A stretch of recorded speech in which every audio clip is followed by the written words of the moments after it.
Okay, mayong mudto na usab kanatong tanan Luzon, Visayas, Mindanao. Mayong mudto Philippines, mayong mudto world, mayong mudto universe. Na napunta manghigala nila nga atong tulumanon sa kahanginan, C-on-A, Catechesis on Air, o ako lang gihapon kini yung ubos nga alagad, Reverendo Padre Edwin Academia Akap. Abi no adlaw na usab karon nga Biyernes, no? Pizza unsa matarong adlaw manghigala? Pizza 5. Oh, pizza 5 na usab sa bulan sa unsa matarong bulan na? Hulyo. Kagahapon manghigala birthday ba yan ni Bishop, no? Bishop Julito B. Cortez. So, belated happy birthday Bishop, no? Feel ang Friendship Day man din na tao si Bishop manghigala. No, muna nga mahigalaon kay ni si obispo kay kuan man day ni siya Feel Friendship Day. No, muna no. Muna nga dili lang kita mahibulong manghigala kung medyo may kinaiyag yun nga friendly kayo si Bishop Julito B. Cortez kay natawa man day ni siya og Feel Friendship Day. Ayan. Alano, may mundo na kanatong tanan mga higala nang hinaot kita nga anaa kitang tanan sa kapiskays panglawas ni ining kamuntuhon. Abi no ato pud nga timbayaon og may mundo nga atong mga banto, bangiitan ang atong mga mo katingala mga higala kag dunay mo kalit og busina diri sa ako ang nahimutangan kay daplin magunig dalan mga higala. Muna nga kalitrang manyabaw ning mga truck diri. Bukalitrang pang syagit nga di man na mapungan kay mga matod palagi uncontrollable mana sila uncontrollable no beyond control mana sila no bana no so bana nga sa pasensya lang ta makulatan mo din ha mas may po ganing pakulatan tag panagsa kay shock therapy na may gitawag mahigala sa English og shock therapy maka kana bitawng bata nga kana bitawng na tugkan og katol-katol pakuyawan ra man na siya aron nga may gitawag na ito og pakuyawan lang aron mawala ang katol-katol. Nahala no? Nahala no, may muto na kanatong tanan mga higala nang ginaot kita nga anaa kabong tanan sa kapiskays panglawas, walay ubo, walay hilanat, walay sipon, walay sakit sa tiyan, apan nang ginhawa pa. Kaya ang uban wala na hilanat, wala na puy ubo, wala na puy sakit sa tiyan, wala na katol-katol, pero ang problema wa na pod maginhawa, no? Nahala no muna ginaingon ni Richie de Horsey, it is better to have bad breath than to have no breath at all. Yan ano. Kumusta di ano si Miss Lan? Kumusta na ang igagaw? Pariente ni Alice Guo. Pero kini si Miss Lan pure gini siya native Philippine born citizen. No. Philippine born citizen gini si Sister Lani dinha sa may San Jose Extension born citizen siya, no? San Jose Extension born citizen. Miss Lan, kumusta na Miss Lan? Ako ang pinalangga nga kauban sa trabaho, no? Si Miss Lan, ang ato ang Bandilyo 15. Ayan, no? Nahala, no? May muto. May muto na kanatong tanan, mga higala nang hinaot kita nga ani kitang tanan sa kapiskay sa panglawas. Okay. Bino alit tamang higala sa atong Saint of the Day. Bisag way ng utana, no matud pa sa atong higala usab no. Atong kauban sa buhat si Brad Jones Banaban. Ang atong oras bisag way ng utana. Ayan. Bino ang atong Saint of the Day karon bisan way ng utana. Natawo kini siya ni atong tuig 1502. Namatay po ni atong 1539. Uy, batanon pa namatay ni si Saint Anthony Zacharias.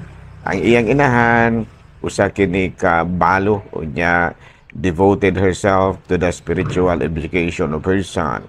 And he received a medical doctorate at 22 years old.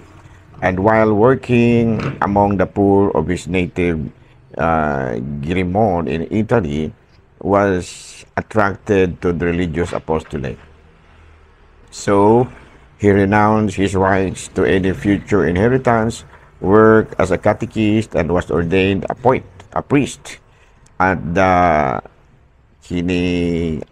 age of 26 in Milan. Unya laid the foundation of the three religious congregations one for men and one for women, plus one association with married couples. No, he encouraged collaboration of the laity in the apostolate and frequent communion, the 40 the 40 hours devotion and the ringing of church bells every 3 p.m. on Friday.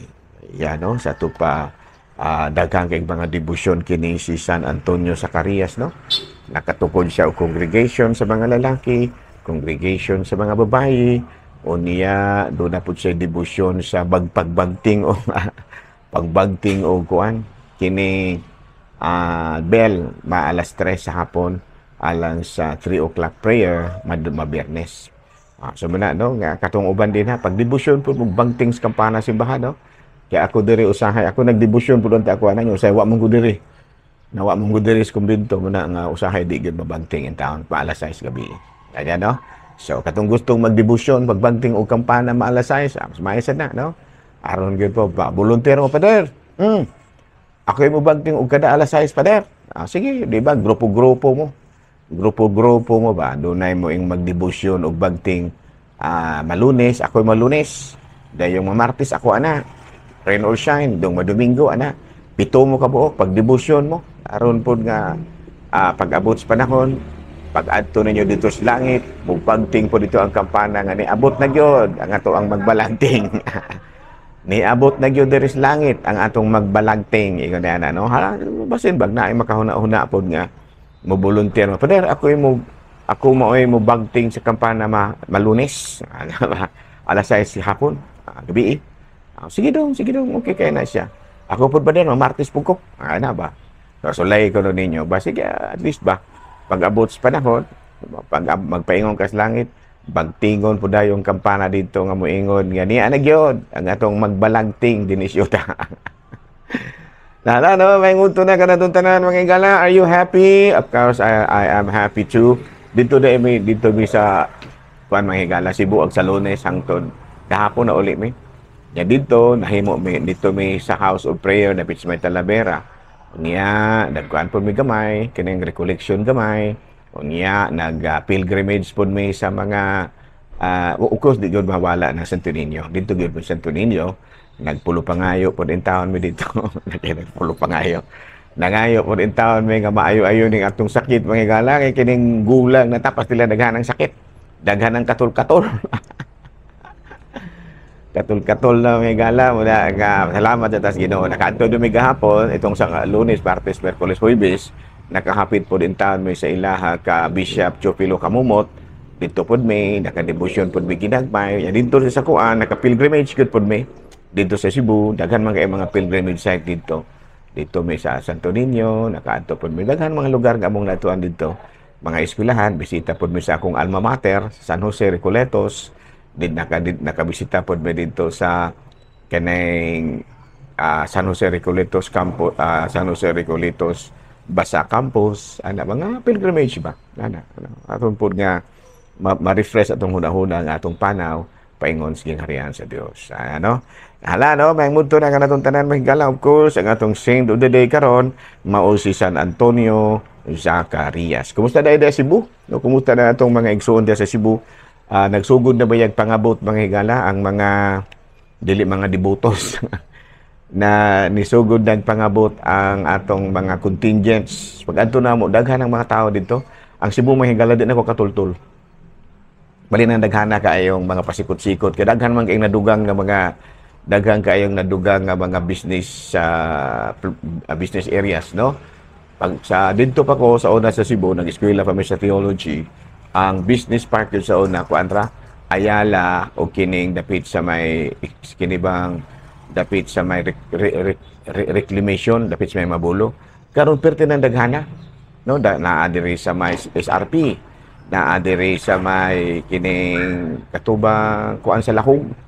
Katong kuan sa una sa Lahog, usi tawag la ni ana ron. Wapo pud mga higala, makatubog Cebu daghang yung masuruyan.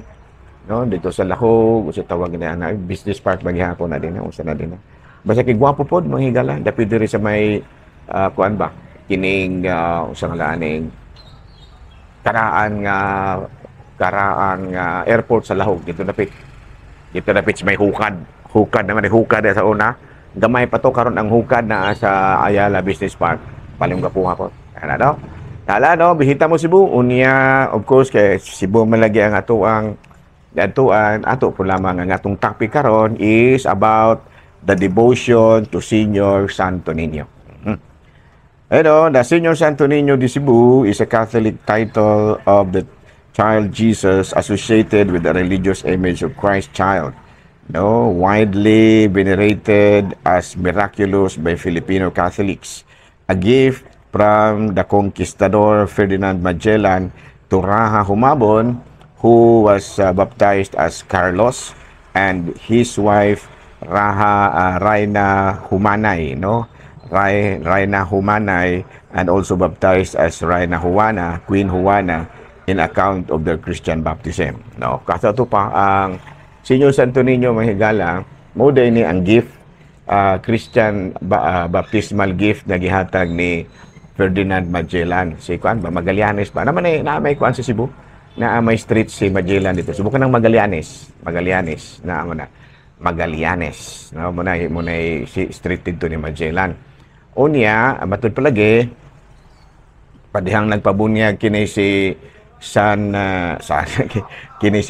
Raha Humabon, gibumyagan siya ni Padre Pedro de la Rama, ang kining chaplain sa expedition nila ni Magellan. Gibumyagan sila, gitawag si Raha Humabon og Carlos, kay mo man ay hari na itong higayuna sa Espanya. And then kining gitawag pud si Raina Humanay ug Juana.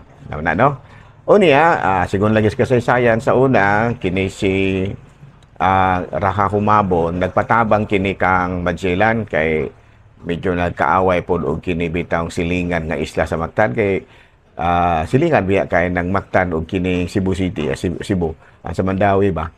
Nya ka sako pa man ni Raha Humabon. Sumuto nga nitabang pod intawong kini si Magellan og walay swerte kay namatay man noon siya didto. Unya, matud pa sila si Sebastian Elcano, mo manay pangabaga siya ni Juan Magellan mura ba o giyahabang assistant navigator si Sebastian Elcano, nanguli sila. Pag-abot dito, of course, muni ang gisulti muni kabahin ana. Muto nga gipadala dayon ang lain na pong expedition. Una to si Roy Lopez de Villalobos, pero wala man to nagmalimpa, wala to nagmalampuson kay medyo nakasugat siya og daghan kay mga kining gitawag nato og mga setback. So muna nga ang pinaka third nga expedition hawagikan kang Magellan mao kini si Miguel Lopez de Legazpi. Unya nagmalampuson kini si Miguel de Legazpi. Panato pag-abot gyud nila ni Miguel de Legazpi, Miguel Lopez de Legazpi, matig negotiate lang unta siya. Unya kay dili naman matig-away man gitong mga Pilipino sa Cebu, muto nga gibombahan na lang. May mga kanyo na baya sila si Kuan. Muto giayong bomba nakapulpog in town ang kabalayan sa Cebu. Kanang dapit yun mismo may pantalan. Dapit may aduana, kay mo manay duol kay pantalan din ha. Bomba giayo bombordahi. Muto nga sunog ang Cebu niya sa diha nga nitakas na ni Kuan ba nitakas na ang mga grupo nila ni Miguel Lopez de Legazpi. Kining Juan Camus, usa sa mga marinero ni Miguel Lopez de Legazpi, nakakita siya og usa ka balay nga didto ang Santo Niño, gisulod sa usa ka wooden box. Wala sa giplastar, gisulod siya wooden box. Nabuto nga gikuha ni Kuan, gipahibalo si Miguel Lopez de Legazpi. Unya ang mga pare nga kauban ni kanang Miguel Lopez de Legazpi, mga Agustino, ni decide nga sa mismong lugar nga nakaplagan ang Senior Santo Niño, didto tukuron ang Magellan's Cross, ang Cross ni Magellan. Muna nga naagyod tapad gyud sa Magellan's Cross ang Basilica ni Santo Niño. Muna siya. Unya kining Santo Niño di ay ang design ini kuanda ini kana muna ang uniforme sa Santo Niño tungod kay gi-pattern ta na sa sanina og usa ka hari. Muna gitawag siyang senior kay hari man ang mga ang gibisti. Unya kana sigon po na sa vision ni Santa Rita de Avila kana nga design. Sa to pa kini kana nga design sa Senior Santo Niño nga pula, and then inana nga sanina na crown, mo kana ang vision nga gipakita ni sa Ginoo ngadto kang Santa Rita de Avila. Ug maoy gisulti didto sa kining gitawag natong sculpture. Ako wala masulat sa kasaysayan ang sculpture, pero munay hinungdan nga iuna na ang sanina sa Senyor Santo Niño. No, gitawag po siya Senyor kay hari man lagi ang iyang costume. Niana, no? Naunya na hitabo nga daghang kay mga nagdebosyon, daghang kay mga milagro. Do muna nga ang nahitabo hangtod karon nagpadayon ang pagdebosyon sa Diyos. Dito ko itong isang adlaw, itong dito sa Cebu, nag-pilgrimage good po mi dito mga higala. Kana ba, ako mismo mga higala, doon natin panahon nga, mura ba og naglisod po tayo nagmay pong financial sa pagtrabaho, eskwela na ko Cebu. Pero ang ako yung gihimo mga higala, everyday gyud ko nagsimba sa Senyor Santo Niño ug sa katedral. Di kabulo kag usay nahitabo na naluwas ko manghigala sa ako ang financial nga problema nga naman tungod kay gikaluyan ko sa senyor ang among landlady gihimo kong kuan kanang singalaan tutor sa iyang mga bata, libre ko kaon, libre balay. Ayan, no? So muna yung resulta mahigala sa akong pagdebosyon usab kang Senyor Santo Niño. So kamo pagdebosyon pud mo, no? Sa kayang kaayo nga ang atong Senyor Santo Niño matinabangon o niya wala gid ninyo i-avail nga wala gyud mo nangayo sa iyang kaluoy. Aya ha. So na ha. So karong adlaw ato nga gidebosyonan, gipahinumduman ta mo sa ato ang pagdebosyon sa Senyor Santo Niño. Ako mismo daghan akong mga matud pa kaayuhan nga nadawat sa ako pong pagdebosyon si Senyor Santo Niño. Ganun po ko sa Senyor Santo Niño diri sa kining ato apod niya kan napo ko Senyor Santo Niño diri sa may ato po nga simbahan. No? Daghan po tayong taong pong mga gihangyo po na ako mangigso nga magdebosyon gyud. Okay? Daghan salamat og mayong mudto Pilipinas.